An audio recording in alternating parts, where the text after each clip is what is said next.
Selam arkadaşlar, kanalımıza hoş geldiniz.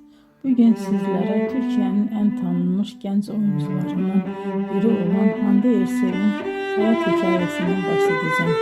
Hande Erçel 24 Kasım 1993 tarihinde Türkiye'nin Balıkesir iline bağlı Bandırma şehrinde dünyaya geldi. Küçük yaşlarından itibaren sanatla ilgileniyordu ve yaratıcı alanlara karşı büyük bir merakı vardı. Daha sonra İstanbul'da Mimar Sinan Güzel Sanatlar Üniversitesi'nde eğitim aldı. Ama onun hayatında ilk adım oyunculuk değildi.